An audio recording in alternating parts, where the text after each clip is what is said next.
네, 오늘장 마켓7 상방이 크게 열릴 수 있다라는 기대감 속에 관련주들 모멘텀 정리해 보시면 좋겠습니다. 매번 행운을 가지고 오시는 분이죠. 이분과 함께 하겠습니다. 유한타증권 반포 PIB센터 한상혁 차장 모십니다. 어서 오세요. 네, 안녕하세요. 네, 안녕하십니까. 자, 한상혁 차장과 함께하는 마켓7 지금 주제 화면으로 살펴보시죠. 지금 계속해서 지지부진하던 오늘의 해운주. 상방이 열릴 것으로 기대를 하고 있습니다. 공우님과 고환율이라는 투고 호재 기대감의 편승에 반등의 기회를 잡았는데요. 하지만 관련주들은 아직 파란 불을 그려내고 있습니다. 무엇이 발목을 잡고 있는지 확인해 보겠습니다. 2차 전지 양극재 생산업체인 LNF와 셀 제조업체인 LG 에너지 솔루션이 어닝 서프라이즈에 힘입어 강세를 보였습니다. 배터리주, 이제부터가 시작인가 봅니다. 관련주들 다시 한번 짚어보겠습니다.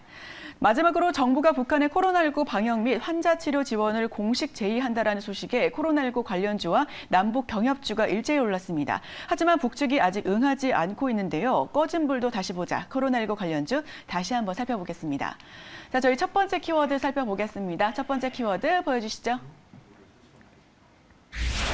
네, 투고로 고 이렇게 준비해봤습니다. 해운 운임 상승과 고환율 차익 등 다양한 호재 속으로 해운주가 강세를 보일 것이라고 우리가 모두가 기대를 했는데 정작 관련주들은 약세로 마감을 했어요. 지금 이와 관련해서 해운주 흐름은 어떻게 평가하실까요? 일단은 사실 해운업종의 전반적인 실적이 다 좋습니다, 지금. 그러니까 그것도 역대급으로 좋아요.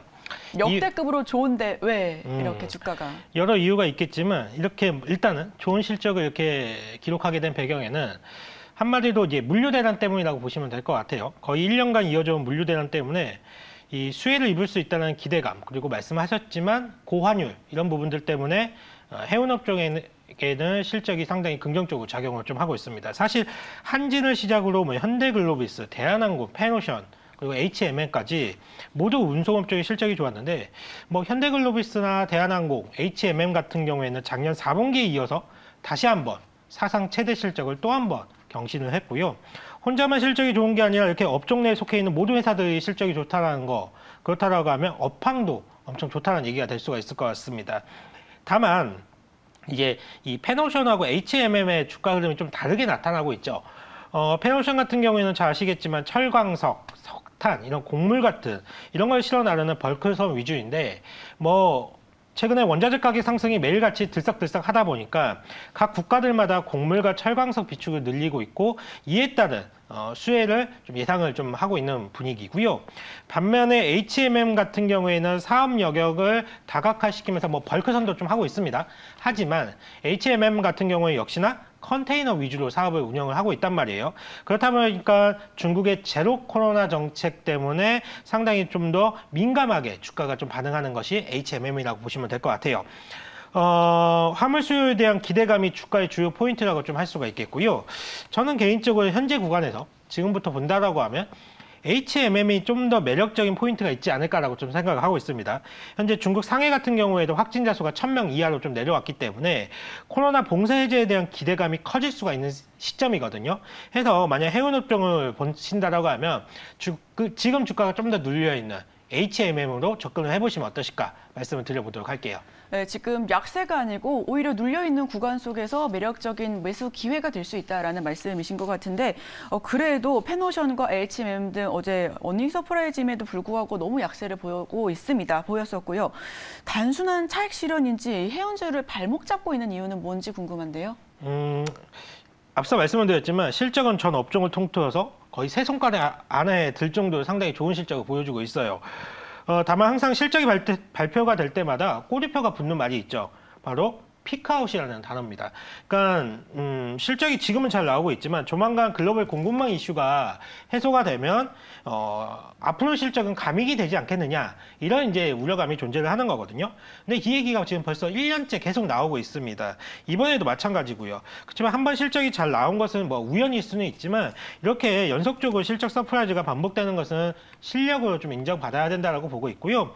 돌이켜보면 불과 몇 년 전까지만 하더라도 해운 업종에 대한 해운 업종을 할 때 매우 취약한 재무 구조 때문에 상당히 부담스러운 부분이 상당히 많았습니다. 그렇지만 제가 2년 사이에 늘어난 현금, 자본 흐름 이런 걸 봤을 경우에 완전히 재무 구조가 다른 모습을 탈바꿈하였다고 보고 있고요. 특히 대외 변수 영향을 과거와는 다르게 가격 전가도 좀 잘 시키고 있는 모습도 관찰이 되고 있습니다. 이번 1분기 실적도 좋았지만 2분기에도 역대급 수익성을 좀 보여주지 않을까라고 좀 기대를 하고 있고, 결과적으로 올해 물류 대란 그리고 리오프닝과 관련된 이런 수혜를 동시에 받아볼 수 있는 섹터로 좀 보고 있습니다. 대표적으로 HMM 다시 한번 말씀 한번 드려보자면 1년 전까지만 해도 한 5조 원이 넘는 순차익 구조였거든요. 근데 지금은 3조 원이 넘는 순현금으로 보유한 회사로 좀 탈바꿈이 되었습니다. 그리고 올해 연간으로 한 10조 원 가까운 순이익을 예상을 좀 하고 있는데, 사실 이 정도 현금이면요, 뭐든 좀 할 수가 있어요. 그러니까 주주 친화 정책, 배당을 확대한다든지 자사주 매입 이런 것도 가능할 것 같고, 그리고 신사업에 대한 투자 가능성도 분명히 열려 있다라고 보고 있습니다. 그래서 해운 회사들이 그동안 쌓아놓은 이 현금을 어떤 식으로 활용할지 이런 것도 잘 체크해 보는 것도 좋은 투자 아이디어가 될 거라고 좀 보고 있습니다. 네, 좋은 투자 아이디어가 될 것 같다라는 긍정적인 말씀해 주셨는데, 그런데 조선 3사가 2년 전에요, 100여 척의 규모의 카타르와의 최종 계약을 체결을 하고 이걸 마지막까지 계속 두고 보다가 이제 정말 마지막 사인만 남아 있다라고 합니다. 지금 성과가 치솟을수록 카타르 프로젝트가 조선업계 수익성 개선에 발목을 잡을 수 있다라는 분석이 또 나오고 있는데, 한마디로 약이 독으로 바뀔 수 있다, 정말 계륵이다라는 평가까지 나오고 있는데요. 이 부분에 대해서는, 이 돌발 변수에 대해서는 어떻게 보실까요? 그러니까 지금 조선업 쪽에서는 카타르에 대한 수주 모멘텀이 상당히 큰 건 분명히 맞아요. 역대급으로 좀 수주를 지금 기대를 하고 있기 때문에.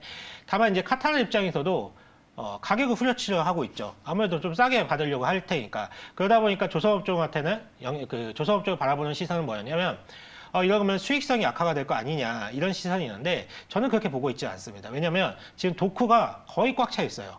꽉 차 있기 때문에 아마 저가 수주가 되지는 않을 거라고 보고 있고, 적정 수준의 마진은 챙겨줄 수 있을 거라고 보고 있습니다. 그리고 앞서 이제 코멘트를 말씀을 드렸을 때, 조선업종이 지금 1분기 실적을 발표를 했는데 적자를 기록한 회사들이 좀 많죠. 왜냐하면 이 회사들 같은 경우에는 지금 후판 가격 상승에 따른 비용 상승을 지금 반영하고 있기 때문에 당연히 적자를 기록을 할 수밖에 없습니다. 그리고 아마 올해 하반기에는 대규모 적자로 바뀔 가능성이 상당히 높아요. 왜냐하면 비용 인식이 다 됐기 때문에. 이런 점을 감안을 했을 때 조선업종 지금 봐야 될 때라고 좀 보고 있습니다. 오히려 조선 지금 봐야 할 때다, 마진은 챙길 것이다 라는 말씀해 주셨고요. 이 부분에 대해서는 크게 문제 삼지 않으셔도 좋을 것 같습니다. 자, 그럼 저희 두 번째 키워드 열어보겠습니다. 두 번째 키워드 보여주세요. 네, 테슬라발 실적 개선으로 두 번째 키워드 준비해봤습니다. LNF와 LG에너지솔루션이 어닝 서프라이즈에 힘입어 강세를 보여줬고요. 또 금리 상승과 원자재 가격 급등이라는 악재 속에서도 주요 고객사인 테슬라의 생산량 증가로 실적 추정치가 가파르게 올라가고 있습니다. 수많은 배터리주 가운데서 저평가 종목도 아닌 이 종목이 왜 유독 강세를 보여주고 있는지 궁금한데요. 2차 전지 업체들 같은 경우에는 전통적인 고성장, 고퍼를 좀 적용받는 섹터이기도 하죠. 그리고 최근에 금리 상승이라든지 원자재 가격 급등에 따른 악영향을 좀 받는 섹터이긴 한데, 그렇지만 이번 실적에도 나타났듯이 분명한 것은 테슬라를 고객사로 두고 있는 여부가 굉장히 실적에 큰 영향을 미치고 있다는 사실이에요. 그도 그럴 것이 1분기에서 미국에서 판매된 전기차 모델들을 보게 된다고 하면 1위부터 3위까지가 전부 테슬라 모델입니다. 그러니까 1위가 모델 Y, 2위가 모델 3, 그리고 3위가 모델 S예요. 그러니까 그 다음이 이제 포드, 현대, 기아차로 이제 순위가 되어 있는데, 다른 완성차 판매량을 전부 합쳐도 테슬라 모델 Y 이 하나의 판매량에 미치지 못하고 있습니다. 그러니까 테슬라의 이런 판매 실적에 긍정적인 영향을 받을 수 있는 대표적인 업무, LG 에너지 솔루션, 그리고 LNF가 될 수가 있겠죠. 그리고 어제 같은 경우에는 LNF가 레포트가 쏟아졌는데, 제가 어제 얼핏 보더라도 한 10개의 증권사에서 레포트가 나온 것 같더라고요.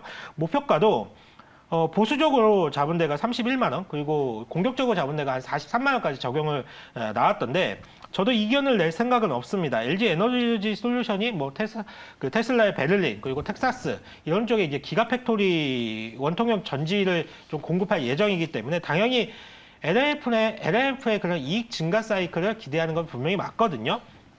다만 증권사의 목표 주가는 목표 주가인 거고, 상대적으로 밸류에이션 부담이 없는 것은 아닙니다. 그러니까 내년도 그리고 내후년도까지 실적을 한 50배에서 60배를 좀 적용을 해야 되는데 이런 상황에서 너무 공격적인 매수는 좀 부담스러울 수가 있으니까 저는 개인적으로 어제처럼 상승한 날보다는 조금 더 기다렸다가 눌림목이라든지 조정 시에 좀 매수를 해보시는 게 어떠실까 의견을 드려보도록 할게요. 네, LNF 같은 경우는 조정 시에 매수도 괜찮겠다라는 말씀을 해주셨습니다. 이 부분 눈여겨보셔도 좋겠습니다.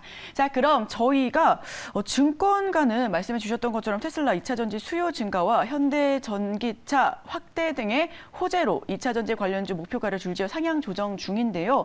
지금 들어가도 가격 부담이 없는 저평가 가치주가 있을까요? 다른 종목들 중에 보신다라고 하면 그 2차 전지 쪽이 비싼 밸류는 맞지만 뭐 또 모든 종목들이 다 그런 건 아니에요. 보신다라고 하면 이 중에서도 밸류에이션 매력이 있는 종목들이 있습니다. 두 종목 정도를 말씀을 드려보고 싶은데 첫 번째는 후성입니다. 후성 물론 어제 급등이 나왔어요. 어제 15% 급등했잖아요. 그러니까요. 어제 하나만 본다라고 하면 부담스러울 수가 있어요. 그런데 이 상승이 충분히 설명이 되는 상승이라고 좀 말씀을 드릴 수가 있겠는데 후성 같은 경우에는 1분기 실적이 발표가 됐는데 엄청난 실적을 냈어요. 연결 이익을 524억을 냈는데 작년도의 연간 영업이익이 한 581억 원이었습니다. 그러니까 한 개 분기 만에 연간 영업이익에 육박하는 숫자를 보여주었다라고 보고 있고요. 지금 실적이 일회성 실적이 아니라는 점이 더 중요할 것 같습니다. 앞으로 뭐 중국의 생산 공장을 이미 캐파 증설을 해놓은 상황이기 때문에 작년 말부터 올라오고 있는 이 상용 매출은 하반기로 가면 갈수록 더욱더 올라올 거라고 보고 있고 지금 주가 수준이 PER 10배 정도 수준 그렇기 때문에 만약에 조정 국면이 들어온다라고 하면 우리가 부담 없이 접근이 가능할 것 같고요. 두 번째는 솔루스 첨단 소재입니다. 앞서 테슬라 얘기를 했지만 이 테슬라 오스틴 배터리 공장의 전지박 납품을 시작할 예정으로 되어 있습니다. 4680 배터리에 들어가는 이 동박의 70%를 솔루스 첨단 소재가 담당할 건데 소재 업체가 셀 메이커를 거치지 않고 테슬라에 진납한 것은 이번이 처음이라고 보시면 될 것 같습니다. 테슬라가 가장 중점적으로 추진하는 이 4680 배터리에 진납을 할 예정이기 때문에 테슬라의 성장성과 그 궤를 좀 같이 할 수 있는 가장 유망한 종목 중에 하나라고 보고 있습니다. 네, 후성 같은 경우는 어제 15% 급등을 하긴 했지만 앞으로 계속해서 몸에서 나올 거기 때문에 후성 공략해 주셨고요. 또 솔루스 첨단 소재도 한번 보시면 좋을 것 같다라는 말씀해 주셨습니다. 저희 마지막 키워드 열어보겠습니다. 마지막 키워드 보여주시죠. 네, 저희가 시간 관계상 질문 하나만 드려보도록 하겠습니다. 꺼진 물도 다시 보자로 저희 마지막 키워드를 준비했는데요.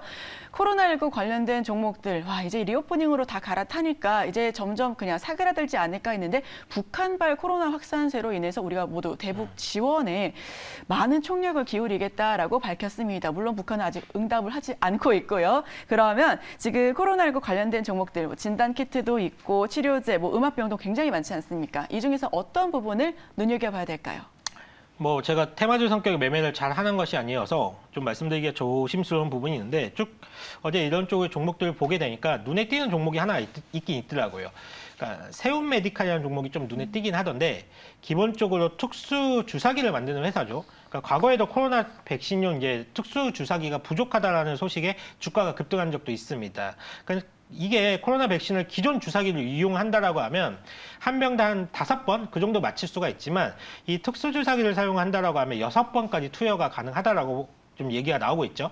그래서 북한이 현재 백신 부족 사태를 직면한 상황에서 물론 이제 서방의 코로나 백신을 접종할지 이 여부는 알 수는 없으나 주가 차원에서 본다라고 하면 충분히 테마군에 속할 수 있는 재료를 가지고 있다라고 보고 있습니다. 그리고 이 회사 실적을 보게 된다라고 하면 적자 회사라든지 이런 것도 아니에요. 그러니까 연간 한 100억 원 중반대를 꾸준히 벌어들이고 있는 아주 견실한 회사라고 보시면 될 것 같고요. 무엇보다 어제 터진 거래량이 상당히 의미가 있다라고 보고 있습니다. 그래서 이쪽에 혹시나 관심 있는 시청자분들이라고 하면 세운 메디칼 정도는 관심 종목에 좀 올려놓고 보시면 좀 좋으실 것 같습니다. 네, 지금 테마성으로 움직이고 있기는 하지만 그래도 트레이딩 관점에서 나쁘지 않은 종목 세운 메디칼을 공략해 주셨습니다. 이런 부분들 잘 참고해 주셔가지고요. 오늘도 투자 판단 함께 해보시면 좋겠습니다.